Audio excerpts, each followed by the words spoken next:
ஆச்சாரம் டிவி நேயர்களுக்கு வணக்கம். நாம் இன்னைக்கு திரை விமர்சனத்தில் பயாஸ்கோப் திரைப்படத்தின் திரை விமர்சனத்தை பற்றி தான் பார்க்க போகிறோம். இந்த படத்தை சங்ககிரி ராஜ்குமார் இயக்கியிருக்கிறாரு. இந்த படத்தில் கிராமத்து யதார்த்த வாழ்வியல் மனிதர்கள் நடிச்சிருக்கிறாங்க.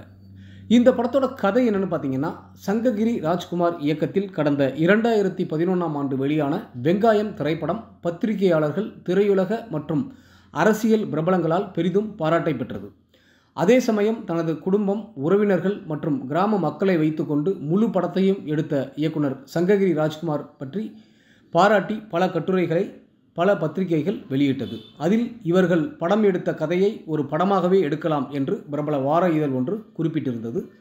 அதன்படி வெங்காயம் என்ற கதை எழுத தூண்டுதலாக இருந்த சம்பவம் தொடங்கி அந்த கதைக்கான குறும்படம் எடுப்பதற்கான பணத்தை தனது தந்தையிடம் தற்கொலை மிரட்டல் விடுத்து பெற்றது. பிறகு தானே அந்த கதையை படமாக எடுக்க முயற்சித்தது. தனது குடும்ப உறுப்பினர்கள் மற்றும் உறவினர்களை கொண்டு படத்தை எடுக்க தொடங்கியது. அதற்காக தனது வீட்டில் இருந்த ஆடு, மாடு என அனைத்தையும் விற்று இறுதியில் ஒட்டுமொத்த குடும்பத்தின் வாழ்வாதாரம் மற்றும் இருப்பிடமான நிலத்தை விற்று படத்தை வெளியிட்டது என தான் படம் எடுத்த கதையை அதிக வலியுடன் கொஞ்சம் கலகலப்புடன் சொல்லியிருப்பது தான் இந்த படத்தின் மீத கதை.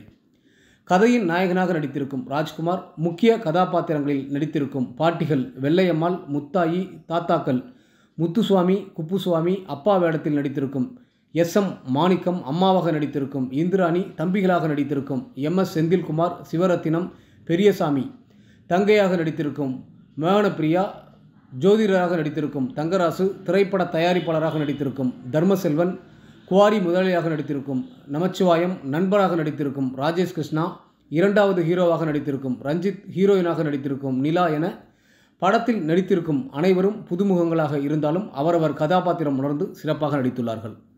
10 வருடங்களுக்கு முன் தான் இயக்கிய திரைப்படத்தின் சில காட்சிகளையும் அப்படத்தின் மூலம் தான் கடந்து வந்த சில கசப்பான மற்றும் கலகலப்பான சம்பவங்களை மீண்டும் காட்சிப்படுத்தி அதையே ஒரு படமாக கொடுத்திருக்கும் இயக்குனர் சங்ககிரி ராஜ்குமார் தனது முந்தைய பட பாணியிலேயே கிராமத்து மனிதர்களை கதையின் மாந்தர்களாக்கி திரைக்கதை மற்றும் காட்சிகளுக்கு எந்தவிதமான சினிமா சாயமும் பூசாமல் மீண்டும் ஒரு யதார்த்த கிராமத்து மனிதர்களின் வாழ்வியலை சொல்லியிருக்கும் இயக்குனர் சங்ககிரி ராஜ்குமாருக்கு பாராட்டுக்கள்.